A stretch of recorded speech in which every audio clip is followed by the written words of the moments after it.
Pixel Gun is an old first-person shooter game which is, well, pixely. The weapons are pixely, and so's pretty much everything else. Today I am playing a Roblox tower defense game based on Pixel Gun, but don't be deceived. This game has some of the most insane stuff I've ever seen from any tower defense game, so go into full screen and join me in this Pixel Gun tower defense experience, one of the coolest games I've played yet. When first joining the game, I was immediately teleported into a tutorial, and I instantly had some lore thrown at me. Not a while ago, a clash of two worlds has happened. Okay, so there's lore in this game. Nobody expected a war, but we were ready for this.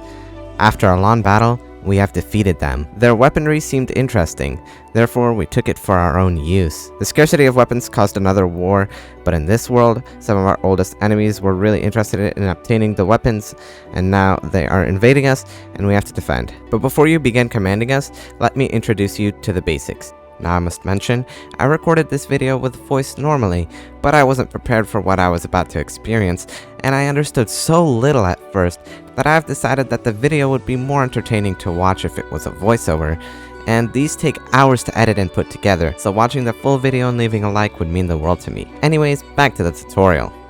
A text box appeared at the bottom of the screen, and it started introducing me to some of the basics of the game. It initially taught me how to combine characters and weapons to place down your towers, which is a very unique feature compared to most other tower defense games. I'd place down a noob with a pixel gun, and then it started shooting away at enemies. Then once the text box at the bottom appeared again telling me to upgrade my towers, I clicked on it, and I was shocked to see that there were 3 upgrade paths. Now, these were stat-based upgrades, so they weren't entirely separate upgrades like they are in TDS or, for example, in Bloons Tower Defense 6. This meant that not every upgrade would have a difference on the tower, it would just buff its damage or range or whatever. But I also found out that almost all towers had ammo here, so remember the militant's dumb reloading mechanic? Well, that was a part of the game, and while it was stupid in TDS because the militant was very bad, in this game it's actually well made because it's pretty balanced, and your towers, even though they have ammo, they don't suck. I also noticed that I wasn't really making a lot of money from enemies at all, which meant that money in this game would mainly come from round cash,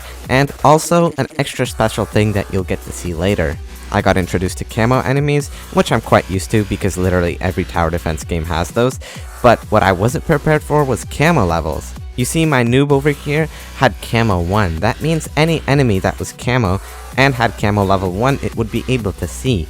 But if an enemy had camo level 2, then my noob wouldn't be able to see it. I got introduced to what I call the brittle mechanic, where some enemies, even though they have a lot of health, take extra damage per shot, as seen by this plus 20 little triangle thing at the bottom, meaning my noob was doing a ton of damage every shot to the big dummy, and it was pretty easy to take down. I also placed down a spammer with a shotgun, and because it was a spammer, it now had extra fire rate, as opposed to if I were to place a noob. And then I also found out about skills, meaning that the longer your towers are on the map and attacking enemies, the more mini buffs you can add to them. These skills are really cheap, and you can see that they're actually pretty powerful. And just like that, I was done.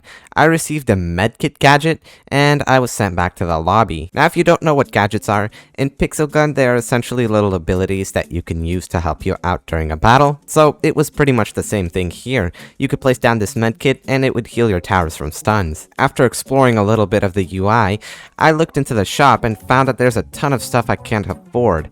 So I committed a great sin and I used Robux. Please don't do this. It's never worth using Robux because it kind of takes away from the grinding experience, but I'm doing this for showcase. Also, please use Starcody. Anyways, after becoming absolutely rich, I went out and bought a bunch of weapons and characters. And just like that, I had my first ever loadout in Pixel Gun Tower Defense. And from here, the nightmare begins. My first game, I joined a random game, and it was an easy mode game. So we won like it was nothing, and I was kind of disappointed. So after, and I'm not even joking you, hours of attempts trying to beat the hardest mode, which is veteran mode, we finally got one good game. Let's go into it, and you'll get to see what Pixel Gun Tower Defense is all about. Right off the bat, when we spawned, I used one of my gadgets, which was the jukebox. It's this disco ball, and I placed it in this specific spot, and for a reason. You see this tower? That is a kill switcher that is currently holding a golden friend. The golden friend is essentially a starter weapon that you can buy from the shop, and it's pretty good for early game because it's a starter weapon. Now the niche of the kill stealer is that it does extra damage when enemies are at low health, hence why it's called a kill stealer. This meant that these weaker early game enemies would be handled quite well by that tower. Unfortunately, the spot wasn't exactly that good because another one of my teammates needed to get this noob with a bone crusher so that it could hit enemies around a corner as it's a melee tower. But he got it in a different corner, which was just good enough, and now I was upgrading my jukebox. The reason I placed it in this weird spot is because the jukebox has to have at least one tower in range in order for it to make money every wave. So it's essentially like a farm. Unfortunately, you could only have one of these placed down. As you can see, the cooldown on the right says 34 waves, and the entire game only lasts 35 waves on the hardest mode, which means you'll obviously not be able to afford another one. Either way, I got some upgrades on it, so I would be making a lot of money from the jukebox, and then it was time to save up for some pretty expensive towers. And that really was my role in this game because everybody else was currently covering early defense. There wasn't really much happening after that because it was pretty much just everybody saving up money, but the next eventful thing that happened was me using my next ability. This was a shuriken throw, and that meant my character could actually throw some shurikens and damage the enemies on the track. And I used it on a killer robot because it had a lot of health. You could see the cooldown on it is just 20 seconds, and it does a decent amount of damage, so if you ever have leaks, that's a great way to catch them. Now, while we're all saving up, it's a good time to explain all my towers at the bottom. First, we have a Hitman, which is a cliff tower. You can combine it with any weapon, so in this case I have the automatic Peacemaker, Prototype, and Armageddon. The niche of the Hitman is that it automatically had camo detection level 2, and its range was double because it was a cliff tower. The problem was that it operated sort of like a Tower Battles phaser. It would only focus on one enemy, and it would take a long time to recharge after focusing on an enemy before focusing on another one. Next up, I had Pay to Win, which I was honestly hoping to use with the Prototype, because in the Pay to Win's description it says that infinite ammo is something that's possible. I also had the Exploiter, which when combined with any weapon would have 5 times fire rate. And then I also had the Pro, which was my final character. It's essentially just like a noob that you saw earlier, but a pro, giving slight buffs to all the stats of a weapon. The weapons I had were the automatic Peacemaker, which was essentially just a strong minigun, a Prototype, which is just a railgun with a slow reload, and the Armageddon, which is a rocket launcher. And now that we've explained all of that, it was all of a sudden time for stealths. We could easily detect all of the lower level ones, but I was scared for the higher level ones. So I used another one of my abilities, which is the Firework, and when I place it down and another enemy walks over it, it gets launched up into the sky and blown up. The Firework deals 200 damage, which is how much health these stealths have, but there is a 2-wave cooldown, so it's not really as good as the Shuriken. I then noticed one of my teammates using a wall gadget, which has almost 200 health and it can last 2 waves, but has a 3-wave cooldown, so still not as good as the other gadgets that I had. The wall got wrecked because it was in a bad spot, and then there was a robot killer which was getting really far. When walking back to see if we had enough to kill it, I noticed a crap ton of landmines in the back, which is a gadget that was placed by one of my teammates. I decided to use a Firework on the robot, and it survived, so it just fell back down, but then it was killed by a mine. And after all of that, I finally was ready to combine my Pro with the Prototype. This is a really strong combo because the Pro has a reload time upgrade, and I'll explain why that's really important in a minute. Right now, I needed to max out my jukebox, which after doing so, I was now making $200 a wave from it, which kind of seems like nothing because we're so used to TDS farms, but in this game, for a gadget that is initially free, this is really good. We then got a Pro Sniper at the back, which was going to be extremely helpful, and you'll find out in a second as well. And I was working on upgrading my Prototype to get Camo 2 on it, because we were going to have some really strong stealth enemies upcoming later. I decided to go for reload first because the gun was just firing so slowly, but after doing that, I went to the skills and set it to auto so that the skills would automatically upgrade and my Pro would become as strong as possible, as fast as possible. And I also set its targeting to highest HP because I really didn't need it to do 1000 damage to enemies that were pretty weak in the front. And now here's the reason why snipers were going to be amazing. Unstable matters.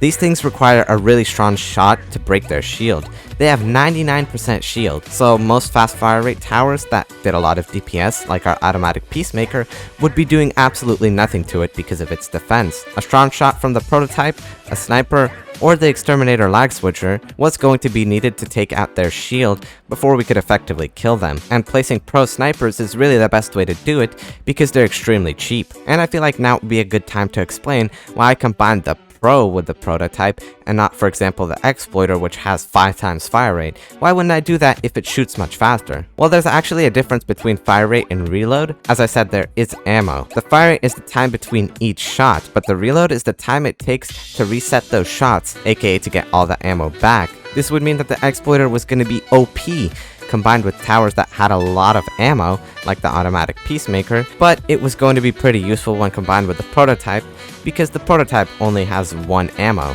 An exploiter affects fire rate, not reload, and the reload is what takes super long on the prototype. Hopefully I didn't bore you with that explanation, but it is a very important game mechanic, so I felt the need to explain it.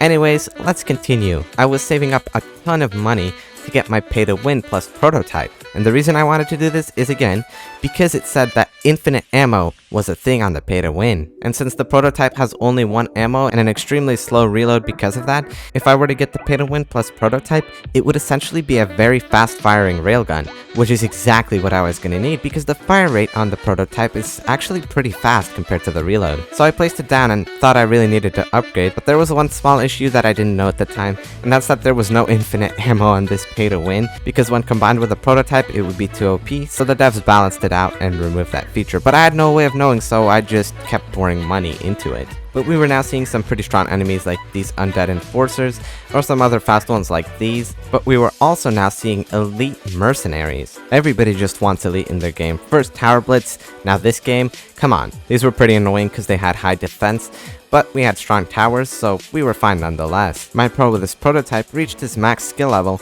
and you could see that the buffs on it are really strong. And keep in mind, you're getting this practically for free, just so long as your tower does a lot of damage while it's on the map. At this point, we were just getting more towers, of which you've already seen, like snipers and these kill switchers. But then, it was time for wave 30, which was the first boss, the Cyborg Slasher. And although it didn't have as much health as the Titanic Crystal, which had 24,000 HP while the Cyborg Slasher had 17,000 HP, the Titanic Crystal was way easier to kill with automatic peacemakers because of their fast fire rate. Combined with the brittleness on the Titanic Crystal, it just lost too much health whenever the automatic peacemakers locked onto it. The Cyborg Slasher, however, had a lot of HP and it was not brittle, so doing damage to it was quite difficult, and the fact that a bunch of enemies were blocking it also didn't help. The stuff got really far and we almost died because of this, but thankfully we were somehow able to survive. And there we go, on to wave 31. This is the first time I've ever been past wave 30 because I've played some other games before this,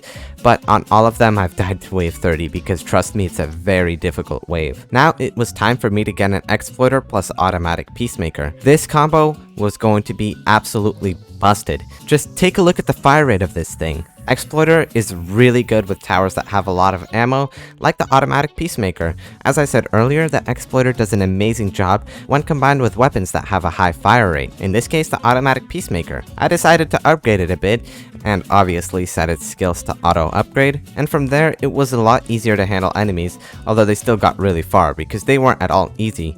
We got another automatic peacemaker at the back though, so it was able to handle them quite well. Now it was wave 32. The final wave. On this wave, I decided to get a Hitman prototype because it would be really good single target damage, aka against the boss. The boss was the Conqueror with 65,000 HP, but he did something I have never seen before.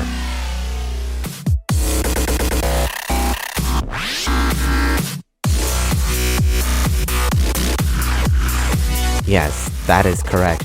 He nuked all of our towers, and just like that, we had no chance anymore. All of our towers were stunned, and for a very long time. I don't know if there's more after this boss, but after hours of trying, this was really the best attempt I could get, and I really want to showcase this game because it's so cool. But if you enjoyed this video, make sure to like and subscribe. This did take a while to make. And check out the game for yourself in the description, please. It's really cool. See ya.